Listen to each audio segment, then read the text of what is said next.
Hello everyone, how are you. I hope सब लोग पढ़ाई कर रहे हैं अच्छे से। आज हमने अपना नया चैप्टर शुरू करना है, जैसे कि हमने डिस्कस किया था।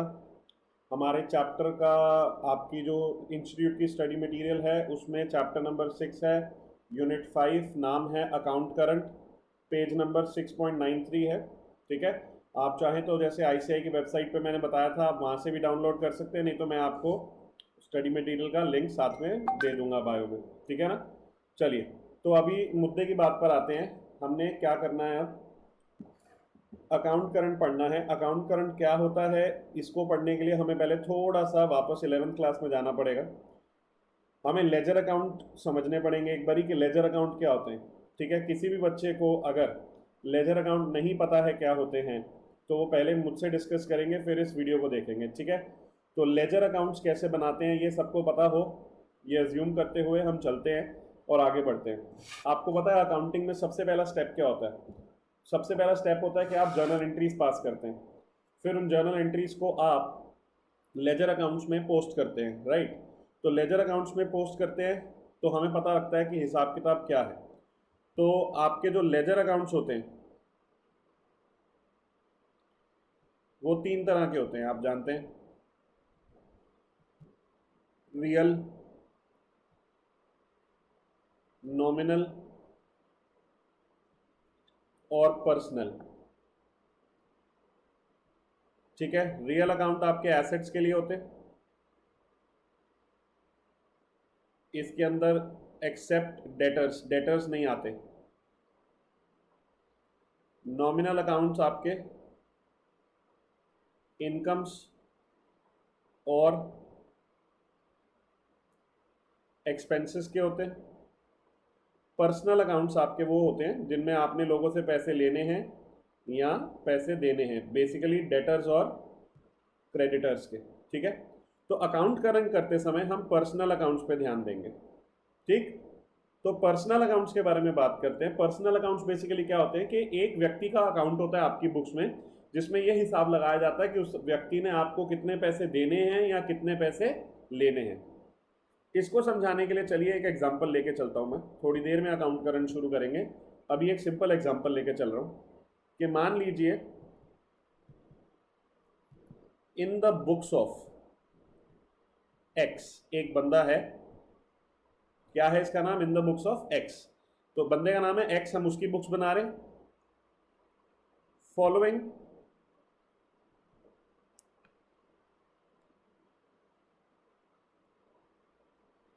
Are transactions with mister Y. तो एक्स की बुक्स में हम मिस्टर वाई की ट्रांजैक्शंस देख रहे हैं। सिंपल सी बात लेके चलते हैं। लेट्स से हमारा जो फाइनेंशियल ईयर है वो अप्रैल में शुरू होता है। तो 1 अप्रैल को आपने परचेज करे हैं गुड्स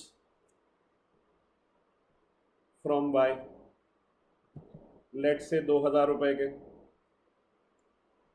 फिर 5 अप्रैल को आपने फिर से परचेज करी गुड्स फ्रॉम वाई 5,000 रुपए की। लेट से अब 20 अप्रैल को आपने इस बार परचेज नहीं करी, थोड़ा सामान उसको बेच दिया, सोल्ड गुड्स टू वाई 1,000 रुपए की। फिर 1 मई को रिसीव्ड, या रिसीव थोड़ी नहीं, मेड पेमेंट टू वाई 1,500 रुपए की। उसको 1,500 रुपये आपने दिए, आपने उससे सामान खरीदा था ना, तो थोड़ी सी आपने उसको पेमेंट कर दी। फिर लेट्स से 15 मई को फिर से आपने उससे सामान खरीदा, परचेज गुड्स फ्रॉम वाई इस बार 3,000 रुपये का। चलो इतनी ट्रांजैक्शन लेके चलते हैं। ठीक है। तो अब इसका अगर लेजर अकाउंट बनाना पड़े बेटा, तो लेजर अकाउंट कैसे बनेगा, सोचो। आप एक वाई का अकाउंट बनाओगे, ठीक है। आप एक वाई अकाउंट बनाओगे, सबसे पहले देखोगे कि हमने इससे परचेज करी है गुड्स, वाई से। परचेज की एंट्री क्या होती है, purchase account debit to Y, तो वाई के क्रेडिट साइड पे आ जाएगा बाय परचेजेस 2,000 रुपये, और ऑब्वियसली डेट भी डाल देंगे 1 अप्रैल की। फिर 5 अप्रैल को आपने फिर से सामान परचेज किया 5,000 रुपये का, तो फिर से बाय परचेजेस 5,000 रुपये। फिर आपने सामान सेल किया उसे 1,000 रुपये का, तो 20 अप्रैल को टू सेल्स 1,000 रुपये। फिर आपने उसको पेमेंट करी है, पेमेंट मेड टू वाई 1,500, तो पेमेंट की एंट्री क्या आएगी, Y account debit to bank. Assume कर रहे हैं कि आपने बैंक से पेमेंट करी है, तो टू बैंक 1,500। फिर आपने उससे फिर से सामान खरीद लिया 15 मई को, बाय परचेजेस 3,000 रुपये। तो ये लेजर अकाउंट बनाने का फायदा क्या हुआ कि हम चाहें तो जैसे मई के एंड में हम पता लगा सकते हैं कितना बैलेंस है। तो हम पता लगा सकते हैं कि इस साइड पे 10,000 रुपये का टोटल है, इस साइड पे भी 10,000 आना,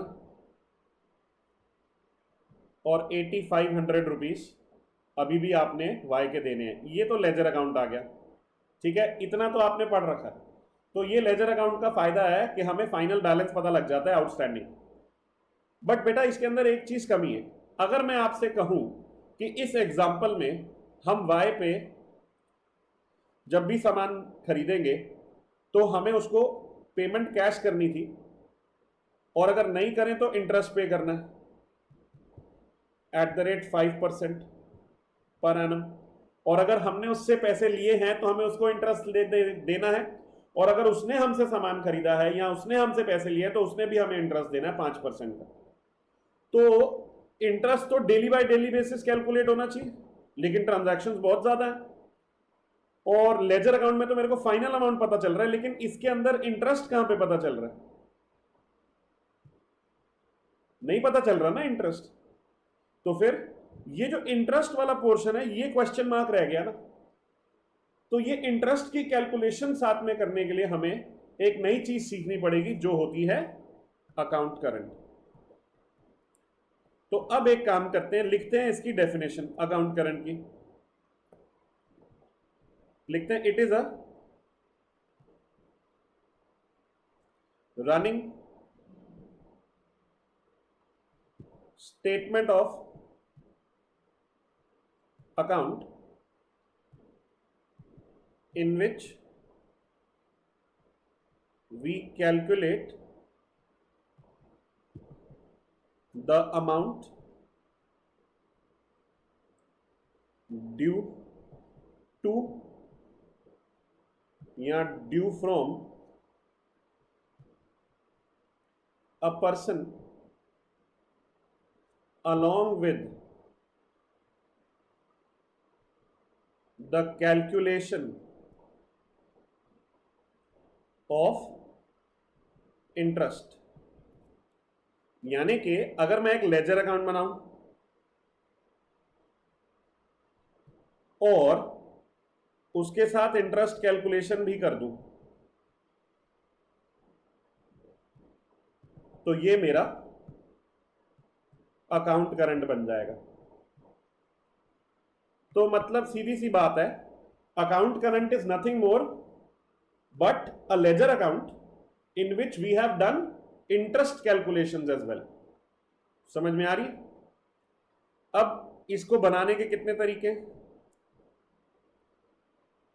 methods of preparing account current.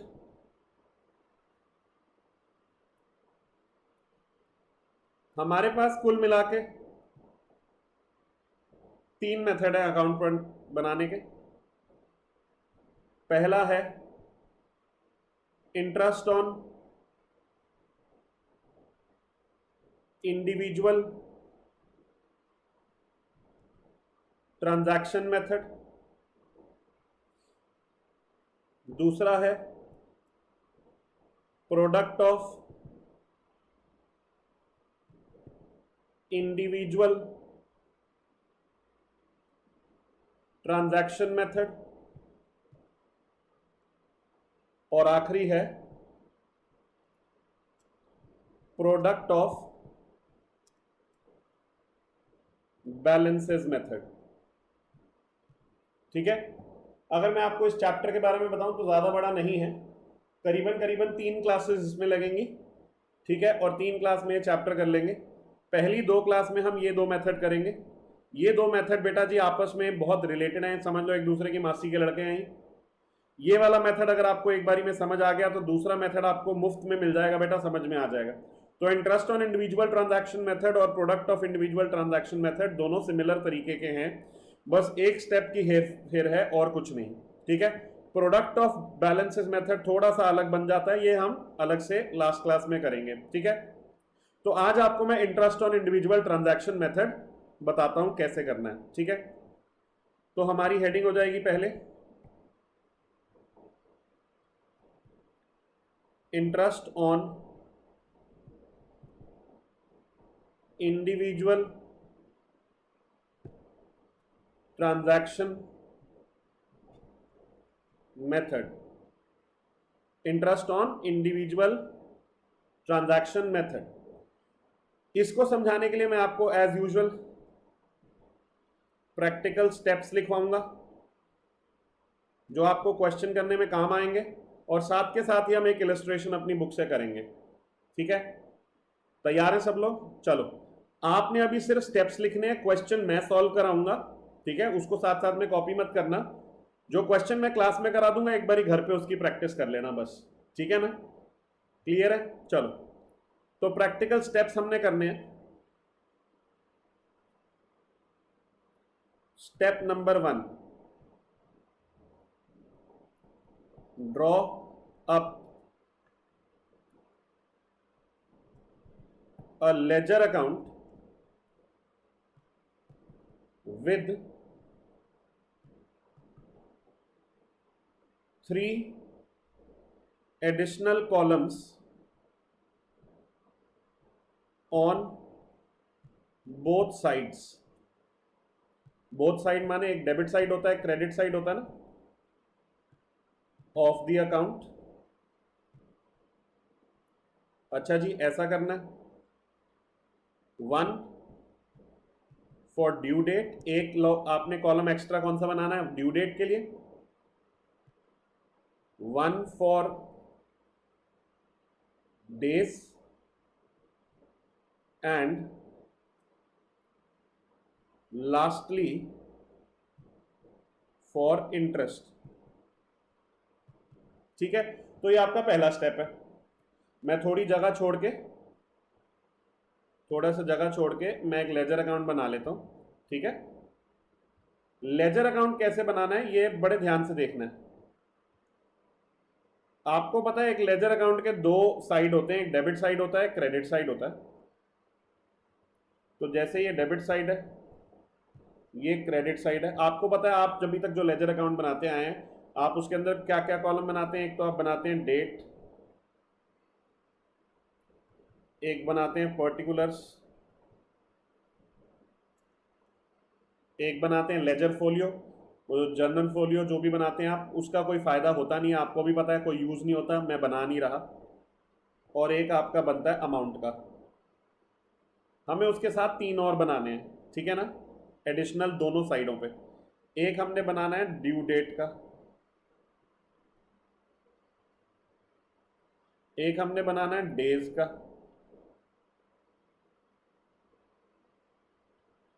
और इसको थोड़ा मैं उधर सरका देता हूं। लास्टली हमें बनाना है इंटरेस्ट का। वैसे ही दूसरे साइड पे आप नॉर्मल कॉलम बनाएंगे, डेट, पर्टिकुलर्स,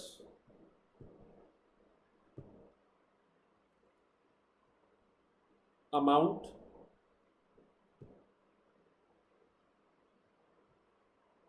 फिर आपका एक्स्ट्रा वाले ड्यू डेट। बेटा आप अपने रजिस्टर में ध्यान से बनाइएगा, जगह को मैनेज करके, मेरे पास तो अनलिमिटेड जगह है, ठीक है ना। ड्यू डेट, डेज,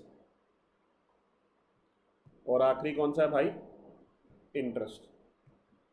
तो ये हमारा स्टेप हो गया, ठीक है ना। तो हमें ये कहा गया कि हमें ऐसा एक अकाउंट बनाना है, ठीक। तो देखिए नॉर्मल अकाउंट है, डेबिट क्रेडिट दो साइड है, नॉर्मल कॉलम है, उनमें तीन तीन कॉलम दोनों साइडों पे एक्स्ट्रा डाल दिए। क्लियर है यहां तक। चलो फिर सेकंड स्टेप क्या है वो देखते हैं।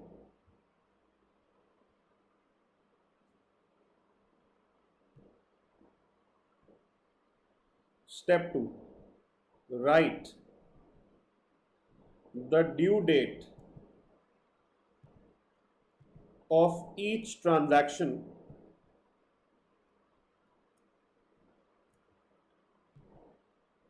in the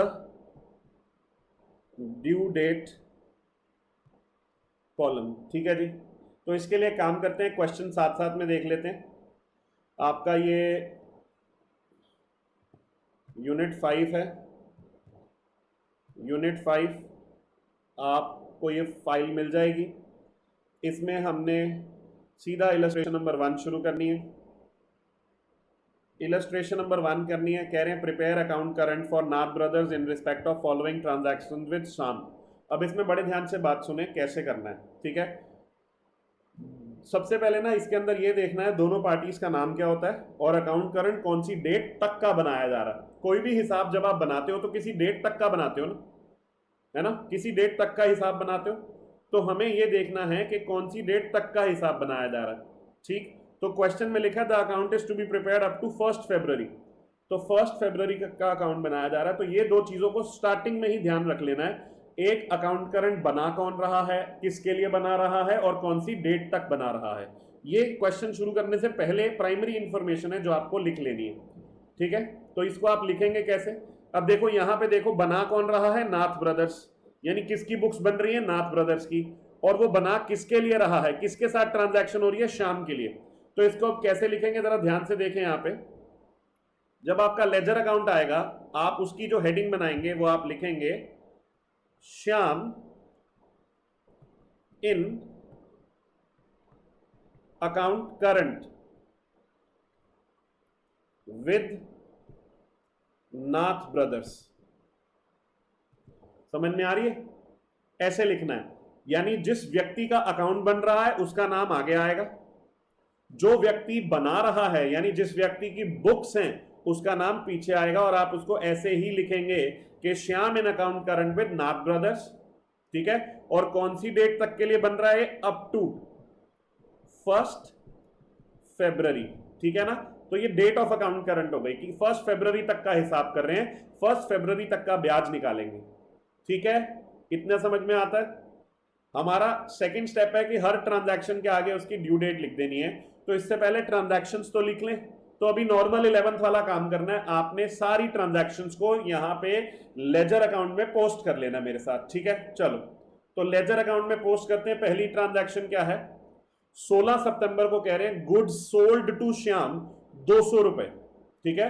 goods sold to Shyam, तो जी मैंने सामान बेचा है तो मेरी एंट्री होगी Shyam account debit to sales, यानी श्याम के अकाउंट में डेबिट साइड में डालूंगा टू सेल्स। कौन सी तारीख को, 16 सितंबर को। तो यहां पे 16 सितंबर डाल दी,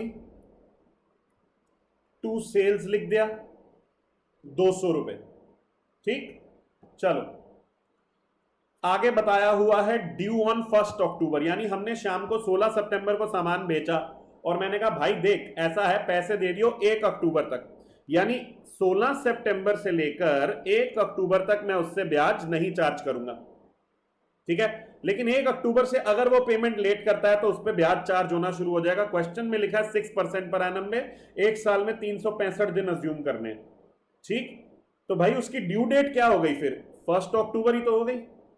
अगर इस क्वेश्चन में इसकी ड्यू डेट ना लिखी होती तो हम ये मानते कोई क्रेडिट पीरियड ही नहीं है और हम 16 सितंबर को ही ड्यू डेट ले लेते, ठीक है। तो यहां पे ड्यू डेट उसकी ट्रांजैक्शन की क्या लिख देंगे, 1 अक्टूबर, क्लियर है, ड्यू डेट। नेक्स्ट ट्रांजैक्शन, अक्टूबर 1 को cash received from Shyam 90। Cash आपने कितना रिसीव किया श्याम से? 90 रुपए। कैश रिसीव करते हैं तो cash account debit to Shyam. तो 1 अक्टूबर को 90 रुपए रिसीव किए हमने, तो 1 अक्टूबर को बाय कैश 90। बेटा कैश पेमेंट या रिसीव की ड्यू डेट वही होती है जो डेट होती है उसकी, यानी ड्यू डेट उसकी 1 अक्टूबर ही लिख देंगे, ठीक है ना? क्लियर है? अभी और समझ में आएगा, अभी मैं सिर्फ 11th वाली बात कर रहा हूं और साथ साथ में ड्यू डेट्स लिखता जा रहा हूं, ठीक? चलो नेक्स्ट ट्रांजैक्शन देखते हैं। अक्टूबर 21 को क्या हुआ? गुड्स परचेज फ्रॉम श्याम, 500 रुपए की हमने गुड्स परचेज करी है श्याम से, ठीक है, और उसकी ड्यू डेट क्या है? 1 दिसंबर। यानी अक्टूबर 21 को माल खरीदा और श्याम हमें कहता है देख 1 दिसंबर तक पैसे दे दियो नहीं तो ब्याज लगा दूंगा, ठीक? तो इसको कैसे लिखेंगे? गुड्स परचेज्ड है, तो 21 अक्टूबर को बाय परचेजेस 500 रुपए और इसकी ड्यू डेट क्या है? 1 दिसंबर। क्लियर है? चलो बहुत सिंपल चल रहा है, अभी तो कुछ सिखाया ही नहीं मैंने, ये तो 11th की पोस्टिंग चल रही। नवंबर 1 को आपने पे कर दिए शाम को 330 रुपए, तो चलो जी नवंबर 1 को आपने पे कर दिए शाम को, तो आपने पे करे तो 1 नवंबर को आपने लिखा टू कैश 330 और पेमेंट की डेट वही होती है। क्लियर है? नेक्स्ट ट्रांजैक्शन देखते हैं। फिर आपने दिसंबर 1 को भी पे कर दिए शाम को फिर से 330 रुपए, तो 330 रुपए 1 दिसंबर को आपने फिर से पे करे। थोड़ा क्लियरली लिख देता हूं,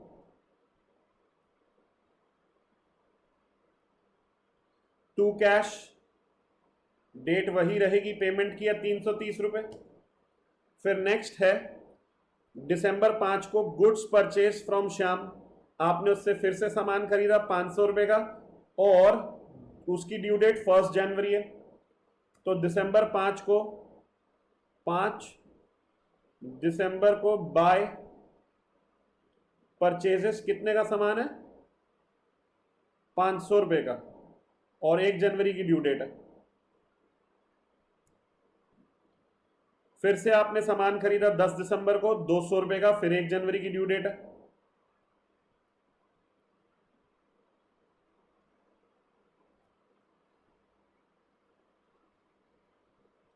ठीक है, फिर इसके अंदर अगले साल 2016 में जनवरी 1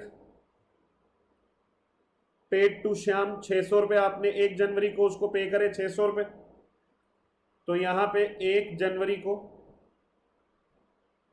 टू कैश 600 पेमेंट रिसीव हो या पे हो सेम लिखा जाता है, तो यहां पे 1 जनवरी आ गया। क्लियर है?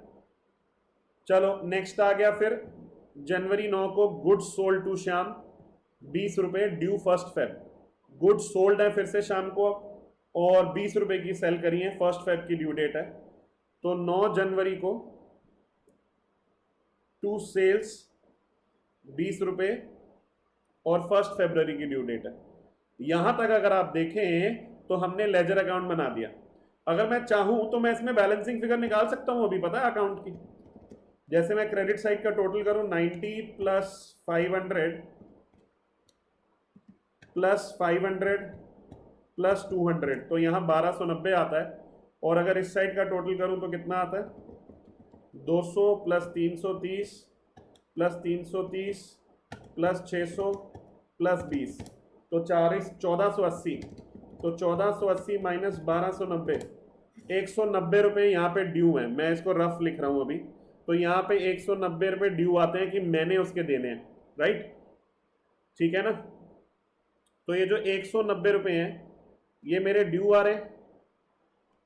अब इस चीज को समझते हैं कि ये 190 रुपये का जो सीन है, ठीक है, ये तो क्लियर है, ये तो लेजर अकाउंट बन गया, यहां पे कोई दिक्कत नहीं है।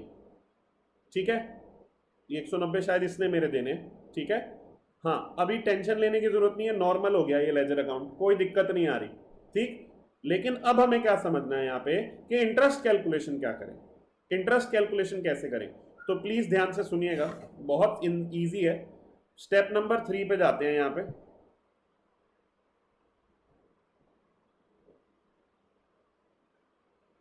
Calculate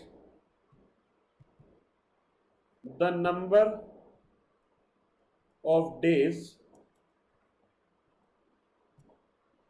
from due date of each transaction till the date of closing the account current and write it in the days column। एक इसके अंदर नोट लिखेंगे, ये इस क्वेश्चन में यूज नहीं होगा, बाद में हो जाएगा। In case of opening balance both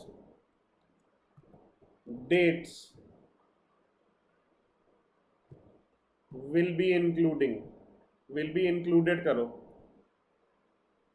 इसका मतलब क्या, वैसे तो हम क्या करते थे, जैसे हमने एवरेज ड्यू डेट में भी किया था, जब हम डेज गिनते हैं तो एक डेट नहीं लेते, एक डेट लेते हैं, राइट। इसके अंदर कह रहे हैं अगर कोई ओपनिंग बैलेंस है, जो बैलेंस ब्रॉट डाउन या कैरेड डाउन होता है अकाउंट में, उस केस में दोनों डेज लेने होते हैं, ठीक है। यहां पे अब देखो जरा, इस क्वेश्चन में ओपनिंग बैलेंस कोई नहीं है, तो ये वाला नोट अभी हमारे पास काम नहीं आ रहा, ठीक है। हमें क्या करना है, अब जरा इस क्वेश्चन की मदद से देखें, हमें हर ड्यू डेट को देखना है और उससे जो अकाउंट करंट की डेट है वहां तक के डेज निकालने, ठीक है।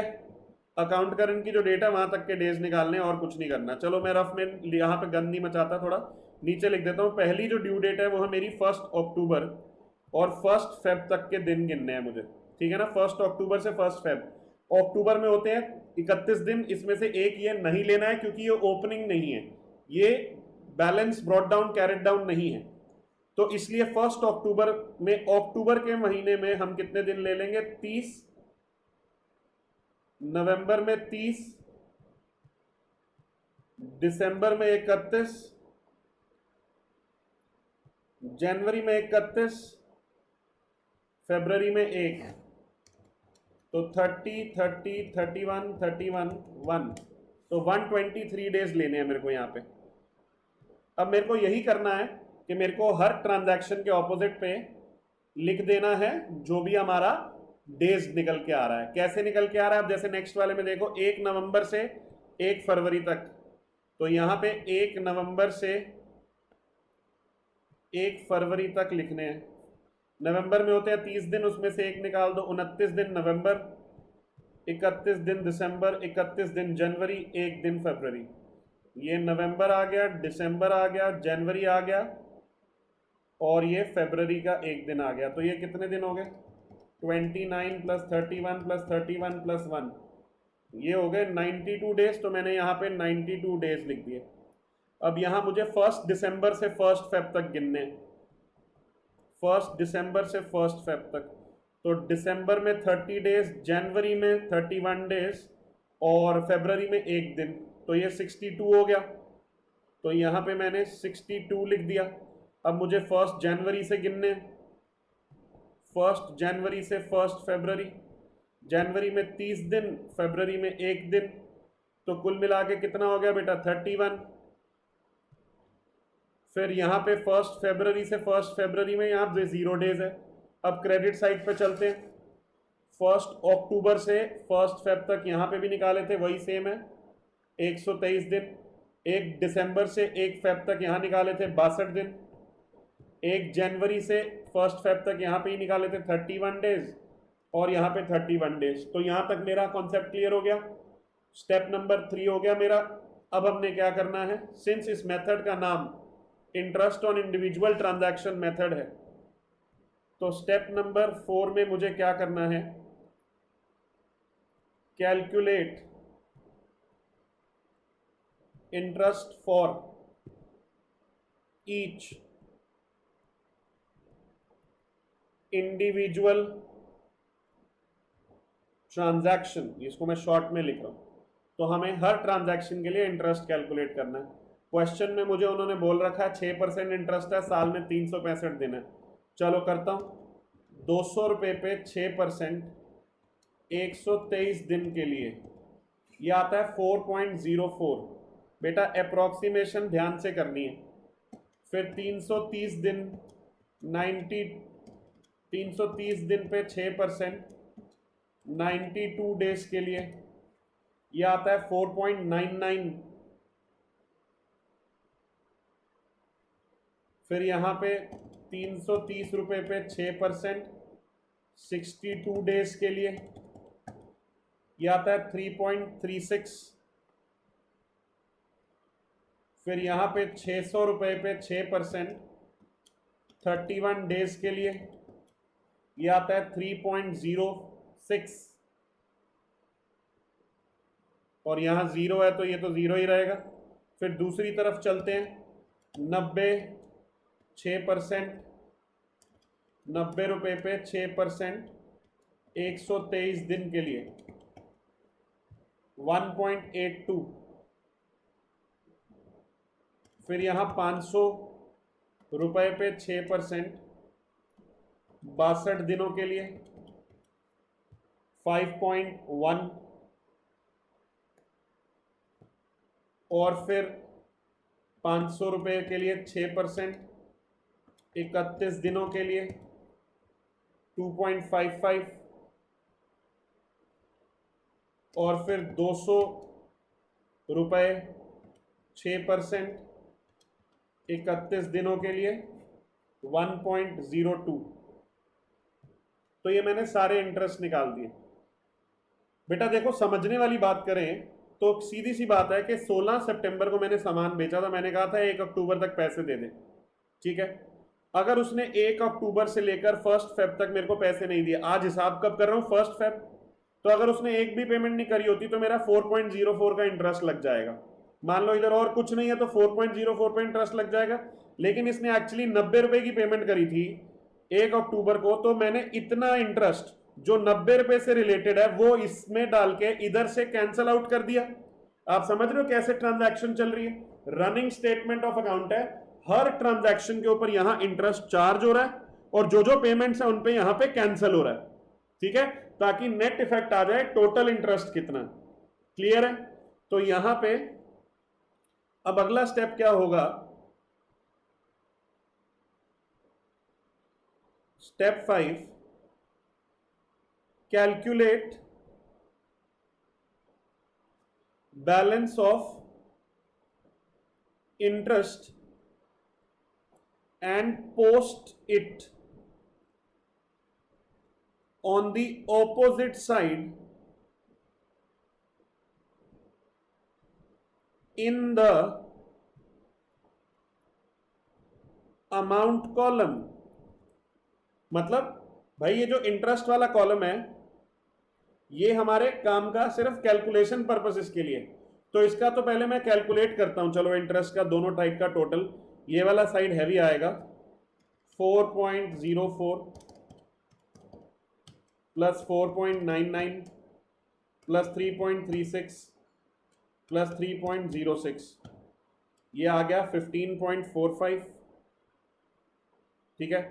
और इधर 15.45 आना चाहिए, तो बैलेंसिंग फिगर क्या आ रही है 1.82 माइनस कर देंगे, 5.1 माइनस कर देंगे, 2.55 माइनस कर देंगे और 1.02 माइनस कर देंगे, 4.96 आ रहा है।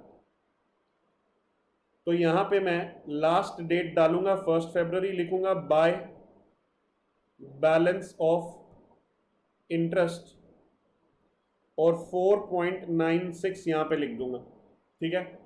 ये तो मैंने कैलकुलेट किया है। अब इसे मुझे ऑपोजिट साइड पे पोस्ट करना है अमाउंट कॉलम में, तो क्रेडिट में आया तो मैं इसको डेबिट साइड के अमाउंट कॉलम में पोस्ट करूंगा लास्ट डेट डाल के कि 1 फरवरी को मैंने पता लगाया कि इतना इंटरेस्ट भी लगना है, तो 1 फरवरी को पता लग गया कि मैंने 4.96 रुपीज का इंटरेस्ट देना है।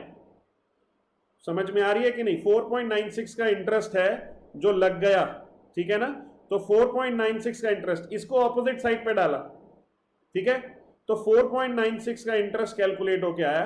अब मैं इस अकाउंट की बैलेंसिंग फिगर निकालूंगा, अब इस अकाउंट की बैलेंसिंग फिगर निकालूंगा, अकाउंट को टोटल करके यहां पे 200 प्लस 330 प्लस 330 प्लस 600 रुपये प्लस 20 रुपये प्लस 4.96, तो ये हो गया 1484.96।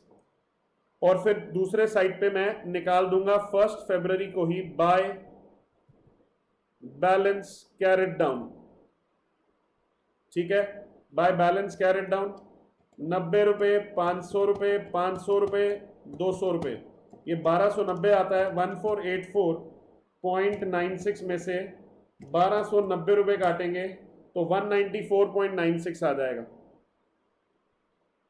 तो 194.96 हमने इससे फाइनली लेने हैं, ठीक है ना, 194.96। इस बात का ध्यान रखेंगे बेटा कि 4 रुपये 96 पैसे का इंटरेस्ट जो है वो हमने कमाया है यहाँ पे, ठीक है ना, इंटरेस्ट हमने कमाया है यहाँ पे, जो भी हमने इसको पेमेंट्स करी थी, जो भी हमारी कैलकुलेशंस थी उसके बेसिस पे आया है इंटरेस्ट।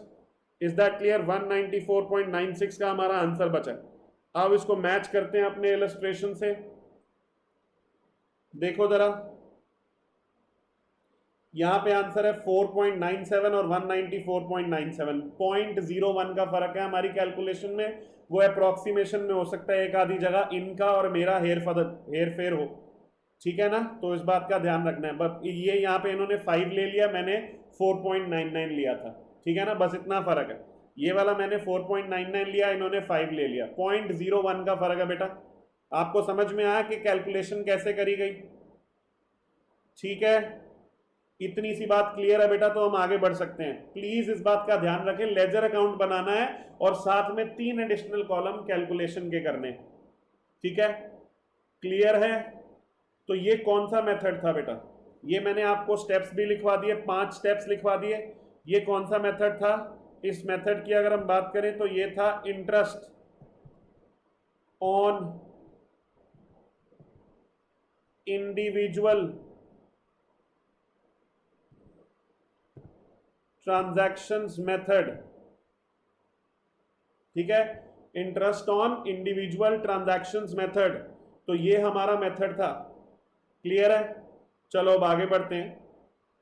हमारा नेक्स्ट मेथड जो साथ में ही हमने करना है वो है प्रोडक्ट ऑफ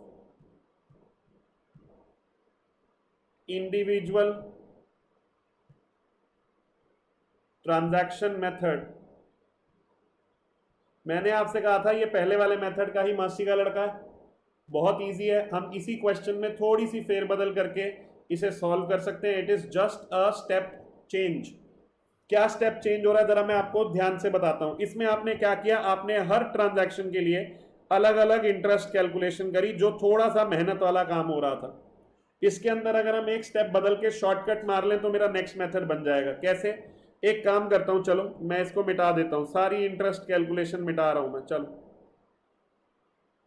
ठीक है, और इंटरेस्ट की जगह प्रोडक्ट लिख देता हूं। यहां पे भी यही किया मैंने, सारी इंटरेस्ट कैलकुलेशन मिटा दी। यहां पे इंटरेस्ट की जगह क्या लिख दिया? प्रोडक्ट। अब मैं क्या करूंगा, अमाउंट को डेज से मल्टीप्लाई करके यहां प्रोडक्ट लिख दूंगा बस।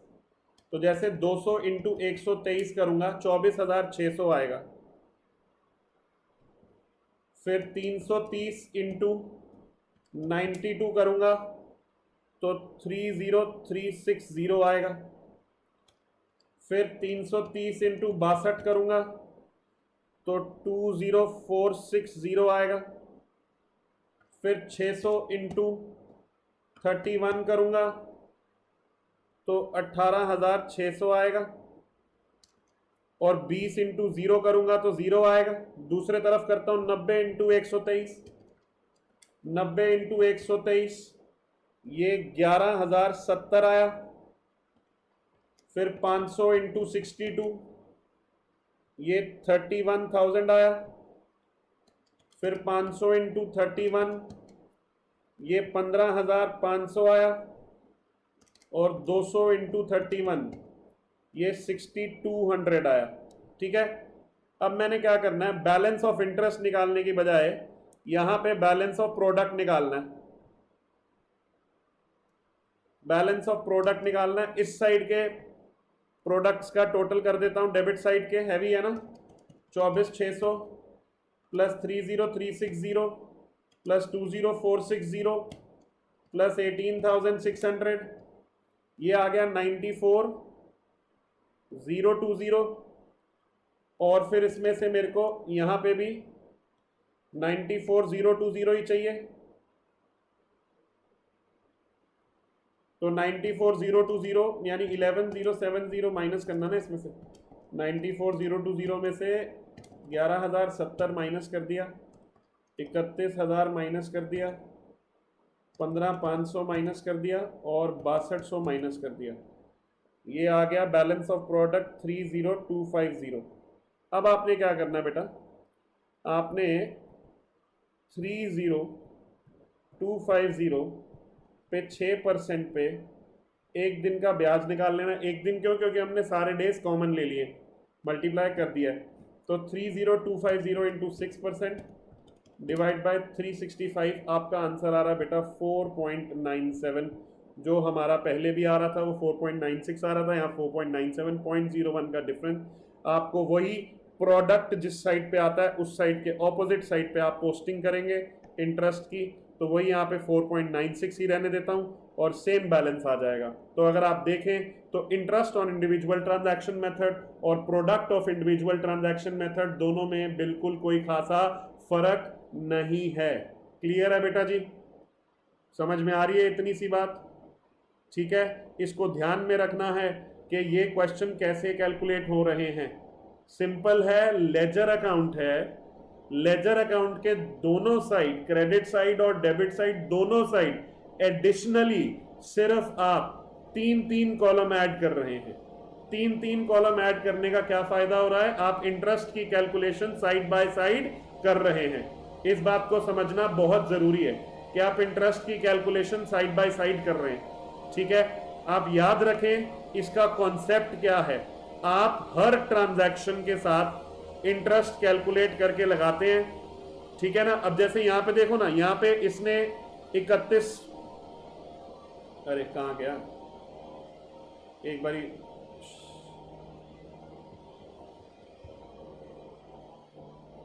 एक सेकंड बेटा, दोबारा खोल लेते हैं, वो बंद हो गया अचानक।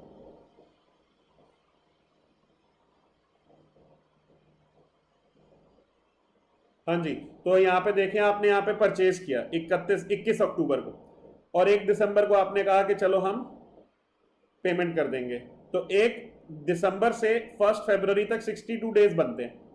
तो अगर आप इसके ऑपोजिट में कोई पेमेंट नहीं करते तो आपको 62 डेज का ब्याज देना पड़ता, लेकिन आपने एक 330 की पेमेंट यहां कर दी, फिर 330 की पेमेंट यहां कर दी, तो ब्याज की कैलकुलेशन करनी मुश्किल हो रही है ना। तो इसलिए हमने हर ट्रांजैक्शन की इंडिविजुअली इंटरेस्ट की कैलकुलेशन कर दी 1 फरवरी तक, और वो आपस में क्रॉस कैंसिल हो रही है, ठीक है, ताकि नेट इंटरेस्ट पता चल जाए। बस इतना सा ध्यान रखना है कि आपका जो प्रोडक्ट या इंटरेस्ट जिस साइड पे कैलकुलेट होके निकल रहा है, आपको अमाउंट कॉलम में ऑपोजिट साइड पे पोस्ट करना है। ये हमारा मेथड है। इज दैट क्लियर और नॉट क्लियर, ठीक है।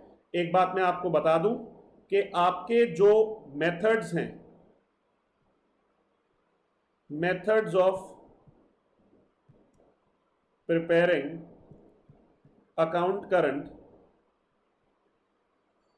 मैंने आपको बताए थे कि 3 तरह के मेथड होते हैं। एक बताया था आपको मैंने, interest on individual transaction method होता है, एक product of individual transaction method होता है,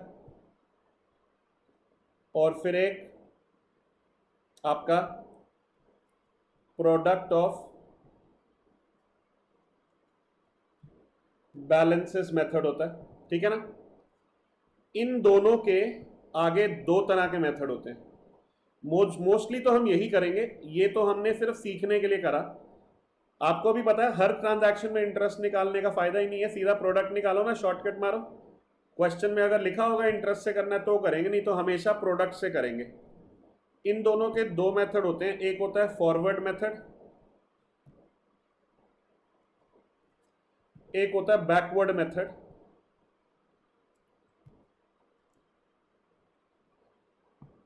फॉरवर्ड मेथड है जो अभी हमने किया है। बैकवर्ड मेथड का एक और नाम होता है, इसे इपोक मेथड भी कहते हैं। ये हमने अभी नहीं करना है, हमने इसे नेक्स्ट क्लास में करना है। नेक्स्ट क्लास में हम दो टॉपिक करेंगे, एक होगा रेड इंक इंटरेस्ट और एक होगा बैकवर्ड यानी के इपोक मेथड, ठीक है ना। तो अभी आपका होमवर्क क्या है, एक तो आपने इलस्ट्रेशन नंबर 1 करनी है, ठीक है, अपने आप करनी है, प्रोडक्ट मेथड से कर लेना। क्वेश्चन में प्रोडक्ट मेथड से भी सोल्यूशन दे रखा है आगे पेपर में, बुक में, ठीक है। ये वाला एग्जाम्पल मत करना, इसमें फॉरवर्ड और बैकवर्ड कर रखा है, ये आप नहीं कर, ठीक है। एक मिनट मेरे को ये देखने दो, ये वाला क्वेश्चन कर पाओगे कि नहीं।